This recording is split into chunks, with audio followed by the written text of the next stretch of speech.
오늘은 이사야 26장 8절로 15절 말씀을 통하여서 심판 중에 배우는 하나님의 의라는 말씀의 제목으로 함께 말씀의 은혜를 나누겠습니다. 우리가 지난주에 그 하나님의 의라는 걸 이미 배웠어요. 그죠? 복음에는 뭐가 나타나죠? 하나님의 의가 나타나죠. 율법 외에 하나님의 한 의가 복음 안에 나타나는데, 그 하나님의 의가 뭐냐면 믿음으로 믿음에 이르게 하는 그 의라고 말씀을 드렸습니다. 근데 이 의는 뭐가 아니라고요? 거룩과 순결을 이야기하는 의가 아니라고 그랬죠. 그 의로움으로, 그 공의로움으로 잣대를 우리에게 들이대시면 우리는 그냥 바로 사망이에요. 우리는 거룩하지도 않고 순결하지도 않기 때문에 그렇죠. 자, 그런데 이 하나님의 의라고 하는 부분이 제가 지난주에 뭐로 해석을 했는가 하면 하나님의 하나님다우심으로 해석을 했죠. 그러니까 여러분, 우리가 젊었을 때의 모습이랑 우리가 50이 되고 60이 되고 70이 되고 늙어간다는, 그러니까 사람이 무르익어간다는 그 의미 속에는 뭐가 있는 거죠? 그냥 단순히 모래만 이어지고 나이만 많아지고 주름만 많아지면 그 사람의 그 세월의 흔적 자체가 의미가 없는 거죠. 그러니까 사람이 연배가 더해간다는 건 뭐가 더 자라난다는 거죠? 인간다움이 더 무르익어 간다는 거예요. 그러니까 어린아이들을 보고 호통치는 어른들을 보면 왜 젊은이 입장에서는 좀 마음에 안 들 때가 많죠. 얼마든지 참을 수 있는 일인데, 그러니까 참을 수 있는 일인데, 견딜 수 있는 일인데, 받아줄 수 있고 용서해 줄 수 있고 충분히 관용할 수 있는 일임에도 불구하고 그것이 안 되는 어른들을 보면 눈살이 찌푸려지게 되는 거죠. 그러니까 왜 눈살이 찌푸려지게 되는 줄 아십니까? 이유는 딱 한 가지예요. 그만큼 연배가 있고 그만큼 나이를 먹었음에도 불구하고 아직까지도 그 인간다움이 삶 속에 드러나고 나타나지 않기 때문에 그렇다는 것이죠. 그래서 그런 부분들에 있어서 하나님의 하나님다우심이란 우리의 죄악을 능히 받아내시고 우리의 철없음과 우리의 못남과 우리의 연약함을 능히 받아내심을 통하여서 우리를 변화시켜 가시는 그 하나님의 하나님다우심이라고 말씀을 드렸습니다. 그러니까 우리는 믿음을 가질 수 있는 존재가 아니었지만, 믿음을 소유할 수 있는 사람도 아니었고, 그 믿음을 추구하는 존재도 아니었지만, 그 하나님이 기다려주시고 그 역사 속에서, 시간이라고 하는 그 역사 속에서 우리에게 믿음을 주시기 위해서 하나님께서 은혜를 공급하시고 베풀어 주시는 그 사랑으로 말미암아 우리가 믿음을 가지게 되었고 우리가 하나님의 자녀가 되었다라고 하는 거죠. 근데 그 모든 것들이 다 어떤 상황 속에서 이루어졌다고요? 우리가 죄인 되었을 그때에 그게 하나님의 하나님다우심으로 드러나고 나타났다라고 말씀을 드렸습니다. 자, 그러니까 여러분, 지금 이사야서에서 이야기하는 오늘 특별히 본문의 말씀 가운데 좀 특이한 게 있어요. 하나님의 심판이 주어지고 있는데 그 심판 아래에서 그 심판을 당하고 있는 나라와 민족과 열방들이 뭘 배웁니까? 하나님의 의를 배운다는 거예요. 이게 여러분, 우리가 로마서를 먼저 살펴보지 않았다면 이 말씀이 이해가 되어지지를 않죠. 왜냐하면 여러분, 심판이라고 하는 것은 하나님의 진노가 임한 것이고, 하나님의 진노가 임함으로 말미암아 그 나라가 멸망당했다는 의미를 가지고 있어요. 북이스라엘도 멸망당했고 남유다도 멸망당하고 말미암아 바벨론 70년간의 포로로 잡혀가는 역사가 일어났잖아요. 그게 하나님의 심판으로 드러나고 나타났는데, 그와 같은 상황 속에서 이 바벨론 70년 포로로 끌려간 하나님의 백성들이 뭘 배우는 거예요? 하나님의 의로움을 배우는 거예요. 그러니까 여러분, 오해하시면 안 되는 게, 우리가 고난당하고 우리가 삶 속에서 어려움을 당하는 것은 그것 자체로 의미를 가지고 있는 게 아닙니다. 그 심판 자체로 우리의 운명이 결정되어지는 게 아니에요. 하나님의 심판은 분명한 목적이 있고, 하나님께서 우리의 삶에 그 고난을 허락하시는 것은 분명한 이유와 목적이 있음을 성경이 우리에게 보여주고 있습니다. 근데 그 심판의 목적은 뭐예요? 하나님의 의로움을 드러내는 거예요. 그리고 고난의 목적 또한 뭐예요? 하나님의 의로움을 통하여서 그 고난을 허락하신 하나님이 누구시고, 그 고난을 통하여서 하나님께서 우리에게 무엇을 무엇을 목적하고 있는가를 우리가 물을 수 있고 그 고난의 현장에서 그 의를 베풀어 주시는 하나님의 은혜를 발견할 수 있다라고 하는 것이죠. 자, 그 26장 8절로 9절 말씀 한번 보십시오. 26장 8절로 9절 같이 한번 읽죠. 시작. 여호와여, 주께서 심판하시는 길에서 우리가 주를 기다렸사오며 주의 이름을 위하여 또 주를 기억하려고 우리 영혼이 사모하나이다. 밤에 내 영혼이 주를 사모하였사온즉 내 중심이 주를 간절히 구하오리니 이는 주께서 땅에서 심판하시는 때에 세계의 거민이 의를 배움이니이다. 그러니까 지금 이 심판이 무엇 때문에 주어지고 있는가 하면 그 심판을 통하여서 이게 지금 그 이스라엘 주변에 있는 나라와 민족과 열방에 대한 심판뿐만 아니고 이제 24장부터 27장까지는 뭐에 관한 내용이에요? 전 세계적인 심판에 관해서 이야기를 하고 있는 그 와중에 9절에서 세계의 거민이 이 심판을 통하여서 뭘 배운다고요? 하나님의 의로움을 배우게 된다는 거예요. 그러니까 하나님의 하나님다우심이 이 심판을 통해서 드러나고 나타나게 될 것임을 말씀하고 있습니다. 자, 그런데 여러분, 이 구원이 어떤 상황에서 지금 일어나고 있어요? 우리가 8절 9절 말씀에서 살폈을 때 심판하는 길에서 그 심판의 상황이 심판하는 길에서 또 밤에라는 표현이 나타나죠. 심판하는 길 그리고 밤에 이게 뭘 상징하는 걸까요? 그 나라와 민족과 열방이 지금 최악의 조건, 최악의 형편에 있다는 거예요. 그러니까 이게 최악의 형편이라고 하는 건 어떤 상황인가 하면 로마서 5장 8절을 떠올리시면 됩니다. 우리가 하나님의 구원에 대해서 단 한 번도 요구한 적이 없고 천국과 지옥이 있는지도 몰랐고 그 하나님이라고 하는 그 존재 자체를 인정하지 않았고 거부했을 뿐만 아니라 에베소서 2장에 나오는 하나님의 진노가 우리 가운데 임하였다, 우리가 그 진노의 자녀였다라고 하는 것, 그냥 하나님을 몰랐다 정도가 아니라 하나님을 뭐하는 거예요? 적극적으로 거부하는 존재였다는 거예요. 적극적으로 대적하는 존재였다는 거예요. 그러니까 그 시대의 풍조를 따라서 뭐하는 존재였다고요? 하나님을 그냥 대적하는 존재였다고요. 그냥 나 하나님 싫어요, 공산당이 싫어요, 이 정도의 개념이 아니고 그 하나님이라고 하는 그 소리를 들으면 치가 떨리고 교회라고 하면 돌을 던져서까지 죽여야 되는, 우리와는 전혀 상관없는 그런 일로 하나님을 받아들이고 있었다고요. 하나님은 그냥 처단의 대상이지 그냥 싫어하는 정도의 대상이 아니었다라는 거예요. 그래서 우리가 적극적으로 그 하나님을 대적하고 있는 그 최악의 상황 가운데서 뭐가 이루어졌다고요? 구원이 이루어졌음을 이야기하고 있는 거예요. 여러분, 거기에서 뭐가 나타난다고요? 거기에서 뭐가 나타나요? 하나님의 의로움이 나타난다라고 말씀을 하고 있습니다. 자, 그러면 그들의 심판이 왜 주어졌는지를 잠깐 살펴보죠. 여러분, 하나님이 이스라엘을 심판하시는 이유가 무엇과 연관되어져 있죠? 불순종이요. 그죠?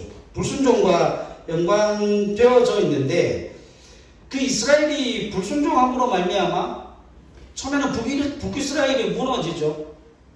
북이스라엘이 기원전 722년에 아수르에게 멸망을 당합니다. 그리고 남유다도 기원전 586년에 바벨론이라는 나라에 의해서 나라가 멸망당하고 70년 이제 포로 생활을 하게 되는 그런 과정을 겪게 되는데 그 모든 과정이 무엇 때문에 일어난다고요? 하나님에 대한 불순종이에요. 그러니까 하나님의 백성다운 삶을 살지 못함을 통하여서 하나님을 따르고 하나님을 섬기는 백성들이 아니라 하나님도 섬기고 누구도 섬기는 거예요? 이방신들도 섬기는 거예요. 자, 그러면 우리는 여기서 한 가지 그 불순종이라고 하는 개념 자체가 우리에게 들어오게 되는데, 여러분, 사랑이 나눌 수 있을까요? 사랑은 나눌 수 있는 개념이 아니에요. 전부든지 전무든지 둘 중에 하나죠.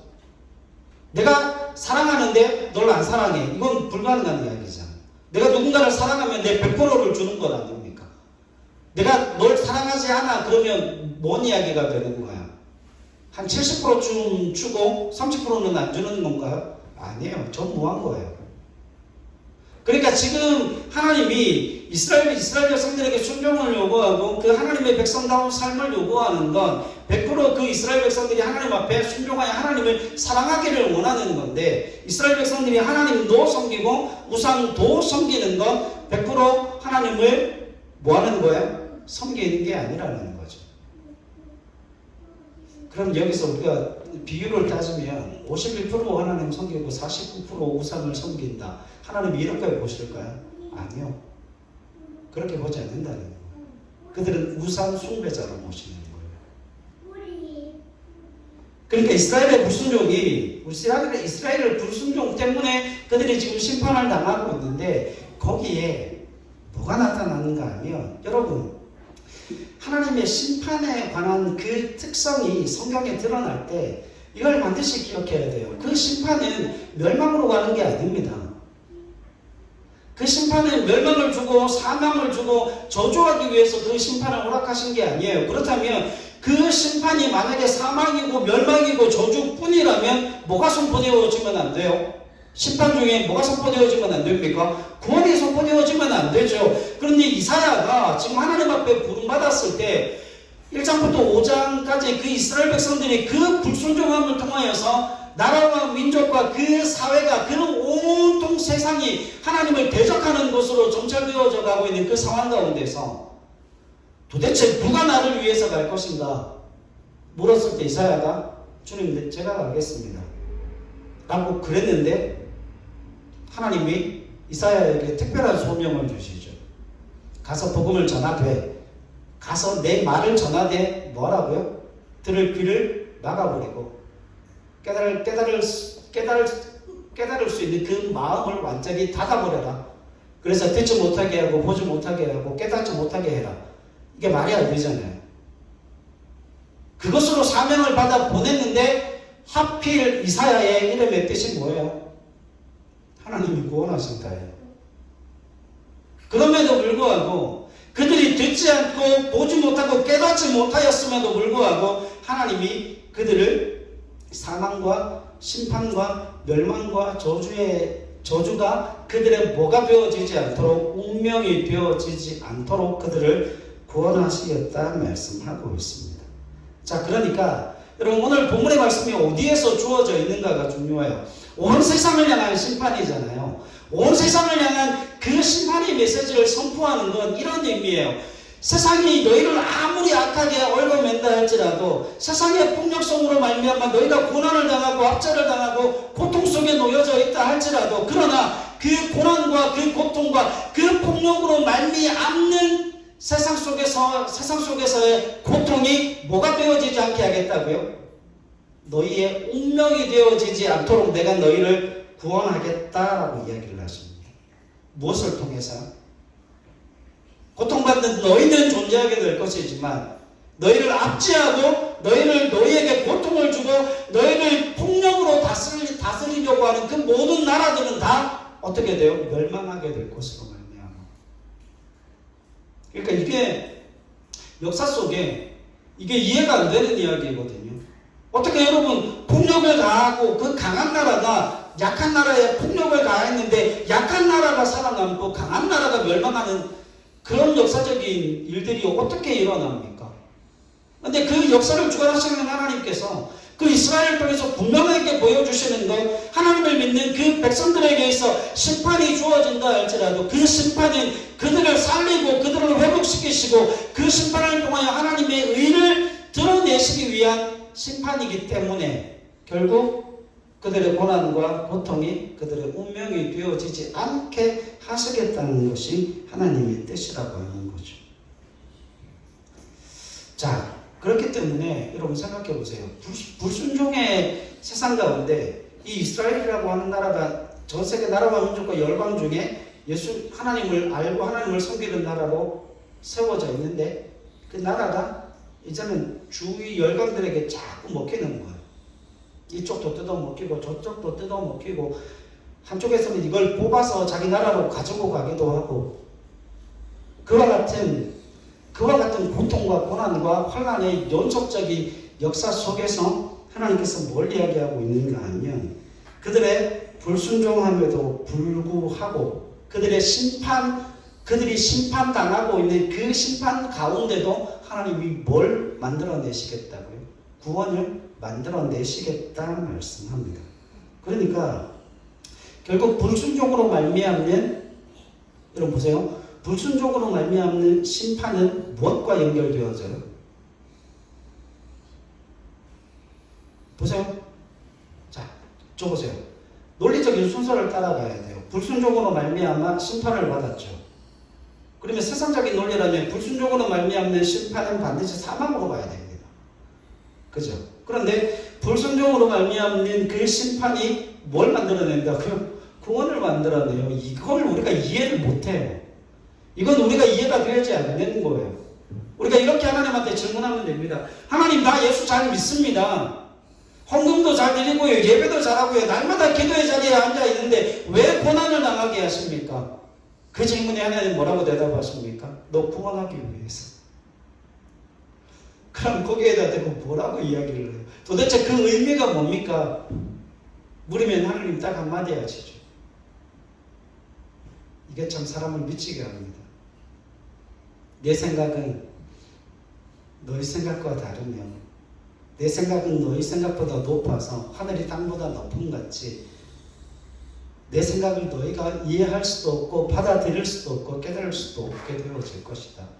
여러분, 십자가가 이해가 됩니까? 논리적으로 납득이 되어집니까? 사망이 생명을 만들어낸다는 거, 나를 구원하러 오신 메시아가 그 십자가에 죽었는데 그 죽음이 어떻게 나를 구원해냅니까? 하나님의 역사는 거기에서 구원이 만들어지고 거기에서 뭐가 만들어져요? 우리의 운명이 결정되어질 것을 말씀하고 계신다라고 하는 거죠. 이건 우리가 이해할 수 없는 거예요. 이해되어지지 않는 거예요. 그거는 고난의 현장 가운데서 삶의 고통 속에서 뭐 하면 됩니까? 그냥 체험하면 되는 일이에요. 결국 하나님은 우리를 놓지 아니하신다 말씀하셨기 때문에 우리가 이해할 수 없는 그 고난의 현장 가운데도 하나님의 의가 우리 가운데 주어짐으로 말미암아 하나님의 하나님다움이 하나님 되심이 우리 가운데 알려지게 될 거예요. 그래서 여러분, 그런 경우들이 많잖아요. 여러분, 우리가 어려움을 당하는 그 삶의 고난과 현장 속에서 그 가운데 하나님이 톡하니 임재를 하시면 그때 우리의 믿음이 어떻게 되나요? 더 큰 믿음으로 나아갈 수 있죠. 아, 역시 하나님이 일하시는 하나님이요, 하나님 우리를 붙드시는 하나님이요, 우리의 삶의 자리에 관심을 가지고 계시는 하나님이시기 때문에 나를 건지시는 하나님이시구나, 구원하시는 하나님이시구나, 그 하나님에 대한 믿음과 신앙의 고백이 온전하여진다라고 하는 것이죠. 자, 그래서 불순종과 그 심판 속에서도 하나님께서 구원을 만들어내시는 하나님이심을 우리에게 보여주고 있습니다. 그게 무엇이라 할지라도요, 우리가 이해하지 못한다 할지라도, 여러분, 그게 저는 그래서 하나님을 믿는 것 같아요. 하나님이 제가 다 이해할 수 없는 분이고 하나님을 제가 다 납득할 수 없는 분이기 때문에, 만약에 그 하나님이 제가 온전히 다 이해가 되고 납득이 되면 그분이 하나님일 리가 있겠습니까? 그죠? 나라는 존재가 얼마나 연약한 존재인데 이 연약한 존재가 다 이해할 수 있고 다 받아들일 수 있는 정도의 하나님이라면 저는 그런 하나님을 안 믿을 것 같아요. 근데 여러분, 이해가 되어지지 않는다 할지라도 하나님은 그 구원을 만들어내시고 이루어내시는 분이 하나님이시라고 하는 거죠. 자, 여기서 우리가 한 가지 좀 생각해 볼 부분이 있어요. 우리 신명기로 한번 가보시죠. 신명기 6장입니다. 자, 우리가 오해하면 안 되는 한 가지가 있어요. 신명기 6장 1절로 3절 말씀 한번 보세요. 같이 읽죠. 시작. 이는 곧 너희 하나님 여호와께서 너희에게 가르치라고 명하신 명령과 규례와 법도라. 너희가 건너가서 차지할 땅에서 행할 것이니 곧 너와 내 아들과 내 손자들이 평생에 내 하나님 여호와를 경외하며 내가 너희에게 명한 그 모든 규례와 명령을 지키게 하기 위한 것이며 또 내 나를 장구하게 하기 위한 것이라. 이스라엘아, 듣고 삼가 그것을 행하라. 그리하면 내가 복을 받고 내 조상들의 하나님 여호와께서 내게 허락하신 같이 적과 꿀이 흐르는 땅에서 내가 크게 번성하리라. 아멘. 여러분, 출애굽 이후에 가나안 땅에 들어가서 지금 신명기는 가나안 땅에 못 들어갔어요. 신명기는 가나안 땅에 들어가는 게 아니고 가나안 맞은편에 이제 모압 땅에서 45일 동안 그 모세가 3번의 설교를 한 건데 그 설교 이 신명기를 지나서 이제 여호수아로 그 요단강을 건너서 가나안 땅을 정복하는 장면이죠. 근데 가나안 땅에 들어가서 뭐 하라는 거예요?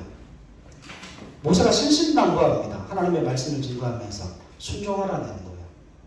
순종하면 하나님께서 복을 줄 것이고 순종하면 뭐하게 될 겁니까? 하나님께서 허락하신 그 복을 누리게 될 거라고 이야기합니다. 자, 여기에서 우리의 오해가 빚어져요. 여러분, 이건 신앙에 있어서 모든 부분에 있어서 다 마찬가지예요. 예배도 마찬가지, 기도도 마찬가지, 찬송도 마찬가지, 우리가 하는 헌신도 마찬가지, 헌금도 마찬가지. 여러분 보세요.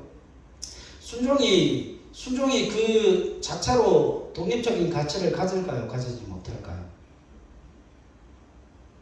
순종이 독립적인 가치를 가지면 될까요? 안 될까요? 순종이 독립적인 가치를 가지면 사람은 교만해져요.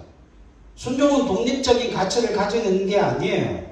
우리가 자꾸 오해합니다. 하나님과 관계없이 열심을 가지려고 그래요. 하나님과 관계없이 최선을 다하려고 그래요. 하나님과 관계없이 뭔가를 자꾸 하려고 그래요.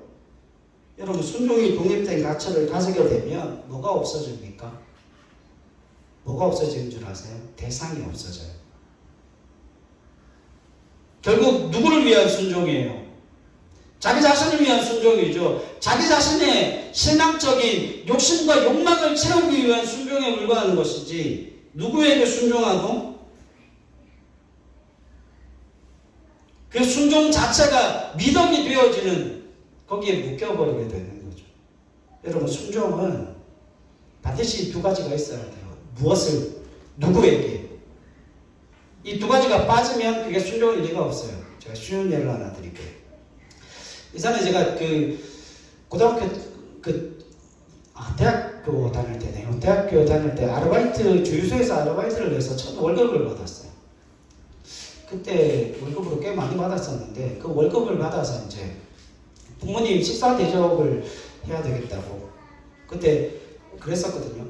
그 첫 월급을 받으면 첫 달은 무조건 하나님 앞에 드렸어요. 전체를 월급을 다 드렸어요. 두 번째 달 월급 받은 건 부모님을 드렸어요. 그리고 세 번째 월급 받은 걸 가지고 그때부터 제가 그 월급을 사용했거든요. 근데 셋째 달 월급을 받고 난 다음에 그 월급을 가지고 부모님 식사 대접을 한다고 제가 부모님 모시고 피자집에 갔습니다. 참고로 우리 엄마 아빠는 피자 겁나게 싫어하십니다. 근데 저는 어떤 마음으로 갔을까요?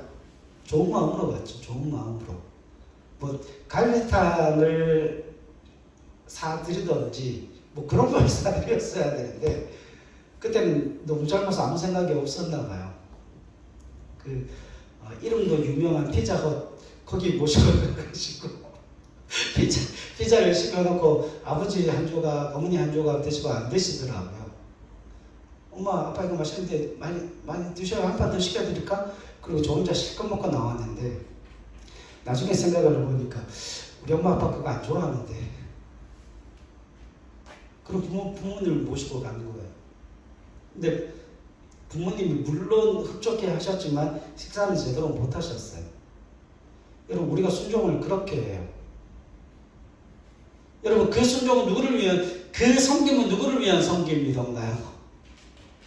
명목상은 부모님 그 마음을 흡족해 해드리고 식사 대접을 하기 위한 건데 부모님이 전혀 배려가 되어지지 않는 거죠. 대상에 대한 이해가 전혀 없었던 거죠. 나 좋으라고 가는 거예요. 내가 부모님한테 뭐 했다? 대접했다. 내가 부모님한테 밥을 사드렸다. 그걸 위해 자기 위안을 위해서 가는 거죠. 여러분, 이 순종이 무엇을 누구에게라고 하는 그 대상에 빠져버리면 여러분 생각해 보세요. 우리가 무엇을 순종할 겁니까? 우리가 무엇을 순종할 겁니까? 성경은 분명하게 이야기를 합니다. 여호와의 율례, 여호와의 명령, 여호와의 말씀을 뭐하라고 하는 거예요? 순종하라고 하는 거예요. 그런데 여러분, 순종이 독립된 가치를 가지게 되면 거기에 뭐가 빠져버린다고요? 무엇을 그게 빠져버리게 돼요. 왜냐하면 그 순종이 독립된 가치를 가지면 내 열심만 늘어내면 되잖아요. 내가 최선을 다하기만 하면 되잖아요. 나는 거기에 열심을 내고 나는 거기에 최선을 다했다는 것으로 자기 위안을 삼아요. 그러니까 거기에 뭐가 나오죠? 자기의 의로움만 나타내는 거예요. 거기에 하나님의 영광이 들어설 자리가 없는 거잖아요. 그래서 예전에 제가 그 부교육자로 사역할 때 그런 일들이 참 많았어요. 제가 생일이 11월 달이거든요. 제가 생일이 11월 달인데 한 9월 달, 10월 달 되면 이제 아이들한테 노골적으로 이야기를 합니다. 나는 무선 엑스박스 조이스틱이 필요해.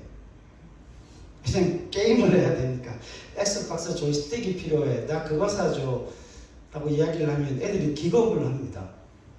목사님, 우리가 왜 그걸 사드려야 되냐고. 야, 너 목사님 생일 때 선물할 거잖아. 예, 할 건데요. 근데 그 생일 선물을 달라고 그러는 목사가 어디 있습니까? 라고 애들이 물어요. 그러면 너희는 도대체 뭐를 선물을 할 텐데, 내가 제일 기뻐하고 즐거워하고 내게 있어 제일 필요한 선물이 그건데? 라고 이야기를 하고 그 다음 주에 제가 설교를 해줍니다. 왜 그런 이야기를 하는지 설교를 해줘요. 여러분, 중요한 건 우리의 열심과 우리의 진심이 아닙니다.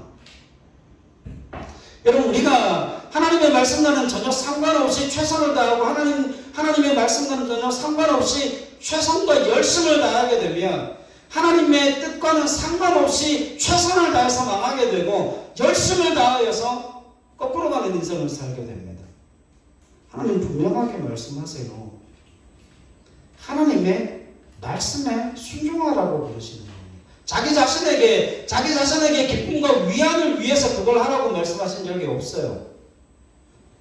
그러니까 여호와의 규례와 명령에 순종하고 그 하나님 앞에 뭐 해야 된다는 거예요. 행복한 인생을 살아야 된다는 거예요.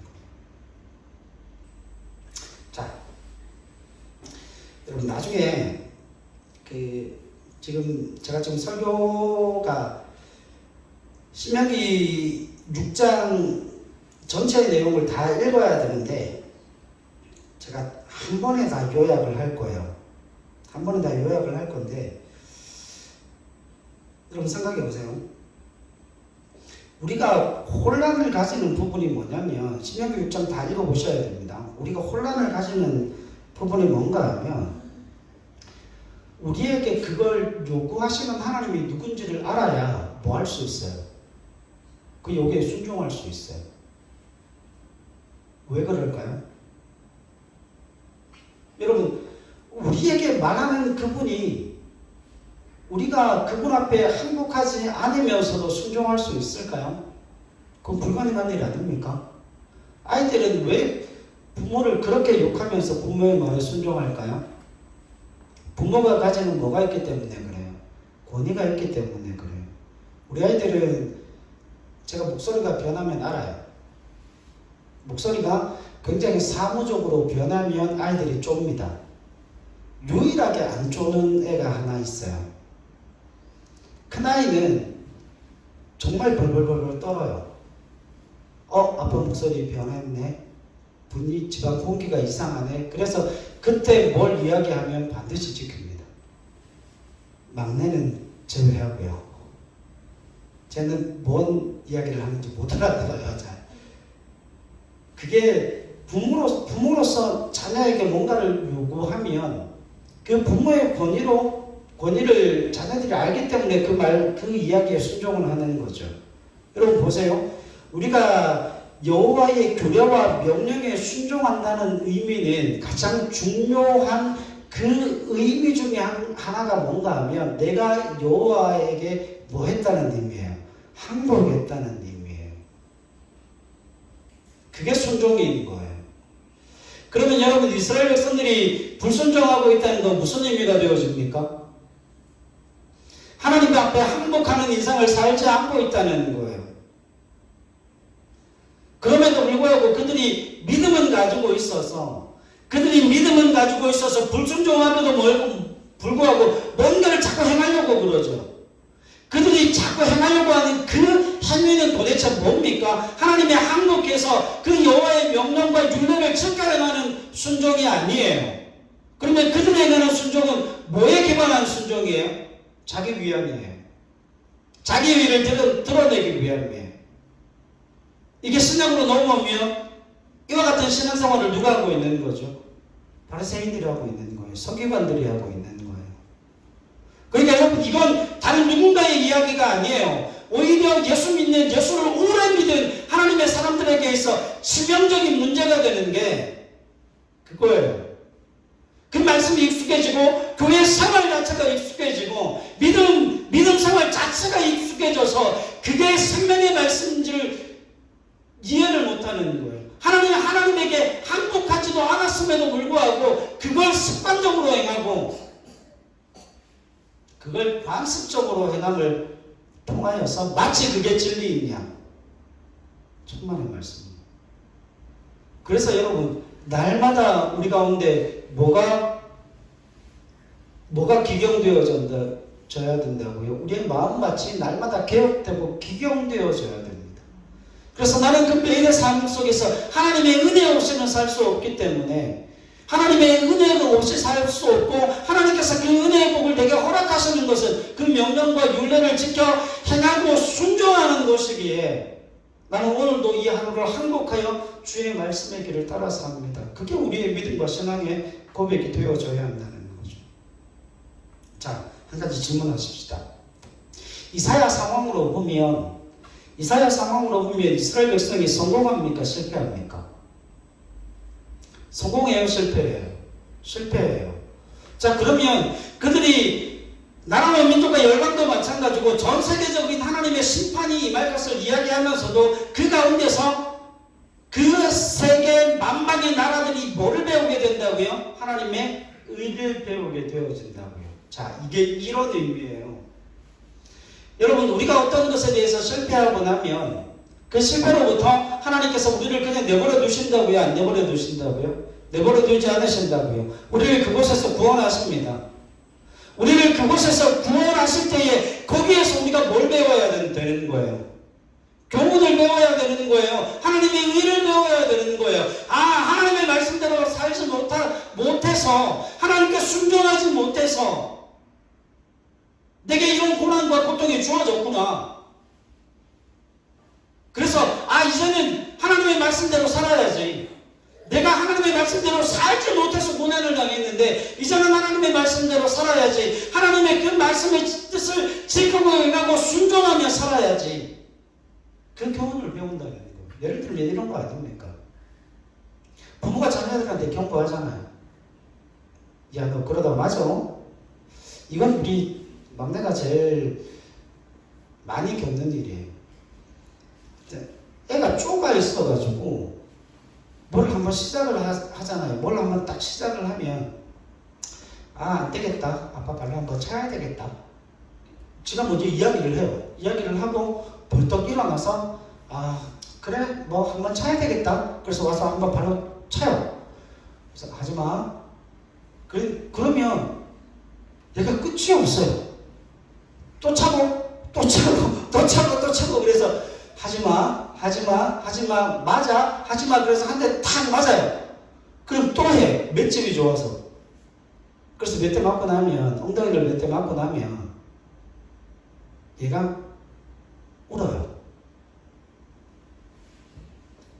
여러분 보세요. 아빠가 이야기를 하잖아요. 그러면 맞을 거란 말이죠. 그러면 그런 일을 해서 맞았어요. 그러면 그 다음에 또 그렇거든요. 아빠 또 한번 차야 되겠다. 그럴 때 제가 이야기를 해요. 지난번에 맞았지? 지난번에 아빠한테 맞았어. 아팠어. 그래서 울었어, 안 울었어? 울었어. 근데 또 할 거야? 아니? 그래요. 뭘 배운 거죠? 교훈을 배운 거예요. 그러니까 여러분, 심판을 통해서 하나님의 의를 배운다라고 하는 건 뭐예요? 고난의 현장에 딱 들어가게 되면 그 고난의 현장에서 하나님께서 우리를 건져주시고 우리를 지켜주시고 다시금 구원하여 주신 그 은혜를 경험하게 되어질 겁니다. 그러면 그 고난이 하나님의 말씀을 지켜 순종하지 아니함을 통하여서 받는 고난이라면 하나님의 말씀이 주어지고 있음에도 그 말씀에 순종하지 않으면 우리가 또 뭘 당하게 되죠? 또 교훈을 주시기 위해서 고난을 당하게 되는 거죠. 그럼 여러분 그 고난을 당하지 않기 위해서는 뭘 해야 되겠습니까? 하나님과 의를 배우고 하나님이 우리를 지켜주심을 믿음으로 고백하면서 그 하나님의 말씀에 순종하여 가는 거죠. 심판이 무엇 때문에 필요한 거예요? 그 교훈 때문에 필요한 거예요. 그러니까 여러분 우리의 실패와 우리의 낙심과 우리의 좌절과 우리의 고난 자체가 우리에게 있어 얼마나 중요한 역할을 하는지 모릅니다. 우리의 믿음을 북돋우고 우리가 다시금 하나님 앞에 기도하는 도구가 되고 다시금 하나님의 은혜를 사모하고 우리의 심령을 기경하는 도구가 되어지기 때문에 하나님께서 우리에게 뭘 허락하시는 거예요? 고난을 허락하시는 거예요. 사랑하는 여러분, 하나님은 우리에게 의를 드러내시고 나타내시는 분이세요. 신명기 8장에 보면 이스라엘 백성들의 40년 동안의 삶이 있었죠. 원래는 만나면 40년 동안 먹는 게 아니에요. 길어야 2년이었어요. 시험에 통과했으면 2년만 먹으면 될 만나를 2년도 아니죠. 신명기 1장에 보면 그 해변길로 가게 되면 11일이면 가나안 땅에 갈 수 있어요. 그 길을 몇 년 동안 40년 동안 돌았거든요. 그러면 그 40년 동안 하나님께서 뭐 하신 거예요? 이스라엘 백성들이 불순종으로 말미암아 벌을 받았죠. 그걸 다른 의미로 해석하면 뭔 줄 아십니까? 40년 동안 그들이 교훈 얻을 수 있는 기회를 허락하신 거예요. 40년 동안에.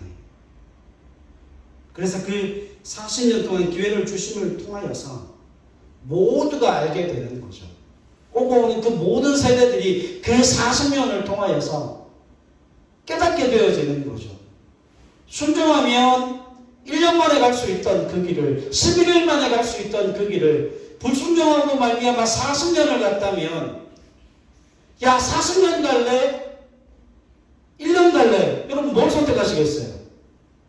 뭘 선택하시겠어요? 그건 뻔한 거 아닙니까? 그게 우리에게 심판을 통해서 주어지는 일이라고요. 내가 오늘은 이렇게 실패했지만 내가 다시는 이 고난의 길을 겪지 않으리라. 그리고 주의 말씀을 붙들고 하나님의 은혜를 따라 사는 거죠. 여러분, 하나님은 우리에게 진심이세요. 하나님은 우리에게 진심이라서 우리에게 원하시는 그 길을 우리에게 분명하게 말씀하십니다. 하나님은 우리에게 이걸 요구하세요. 너희를 통하여서 세상 속에 하나님의 백성들의 그 명예가 뭔지를 보여주라는 거예요. 우리는 돈을 따라 사는 사람도 아니고 권력을 따라 사는 사람도 아니고 우리가 하나님의 자녀로서의 그 자녀다움을 하나님의 말씀을 지키고 따르고 순종함으로 드러내고 나타냄을 통하여서 뭐가 나타나는 거예요? 하나님의 영광이 나타나고 그것이 우리에게 있어 명예가 되어지는 것이기 때문에 그것이 우리가 이 땅 가운데 하나님의 영광을 드러내는 것이기 때문에 나는 이 땅 가운데 사는 그 삶을 통해서 하나님의 영광을 나를 통해 드러내기를 소망합니다. 그래서 뭐 하는 거예요? 하나님의 말씀을 따르고 순종하고 그 믿음의 길로 가기로 다짐하는 하나님의 사람들이다라고 하는 거죠. 여러분, 하나님의 말씀은 세상의 폭력과는 전혀 다른 믿음의 길을 우리에게 제시하십니다. 하나님께서는 우리가 그 폭력 속에 놓여져 있다 할지라도 우리를 능히 건지실 뿐만 아니라 우리의 삶이 그 세상 속에서 그 폭력적인 세상 속에서 사랑으로 자비로 긍휼로 하나님의 선하신 뜻으로 우리의 삶을 통해 그 하나님의 역사가 드러남을 통해서 하나님의 나라를 세워가기를 원하시는 분이세요. 그래서 이스라엘이 멸망하지 않는 겁니다. 왜요? 하나님이 붙들고 계시다는 그 사실을 나라와 민족과 열방들에게 보여주시기 위해서요. 그렇다면 여러분, 오늘 우리가 살아가는 세상 속에서 우리에게 고난은 있지만 그 고난으로 우리는 망하지 않습니다. 그 고난 때문에 우리가 뭐하지 않아요? 결코 쓰러지거나 결코 그 고난이 우리를 사망으로 이끌어가지 못한다는 겁니다. 왜냐하면 하나님이 우리를 지키고 보호하시고 우리를 통하여서 세상 속에 뭘 가르치고 싶어 하시는 거예요. 그 의를 드러내고 하나님 다움을 가르치고 싶어 하시기 때문에 결국 우리는 사도 바울과 같이 그렇게 고백할 수 있는 믿음의 사람으로 우리의 삶이 바뀌어가게 될 겁니다. 어떻게 해요? 나를 본받는 자들은. 그래서 결국 우리의 삶을 통하여서 우리가 하나님의 의를 배움과 같이 나라와 민족과 열방, 우리 주위에 있는 그 모든 공동체들, 우리와 교제하고 있는 그 모든 사람들이 나를 통하여서 하나님의 의로움을 배워가게 되는 그 역사를 통하여서 우리를 들어 사용하실 겁니다. 그래서 심판을 통하여서도 하나님의 의가 드러나고 또한 우리의 삶의 고난의 현장에서도 여전히 우리를 회복하고 살리시는 그 주님의 역사를 날마다 경험하는 저와 여러분들이 되실 수 있기를 소망하고 우리가 즐겨 그 생명의 말씀이 주의 말씀에 순종하며 하나님의 뜻을 이루어가는 저와 여러분들의 삶이 되실 수 있기를 주님의 이름으로 간절히 부탁을 드립니다.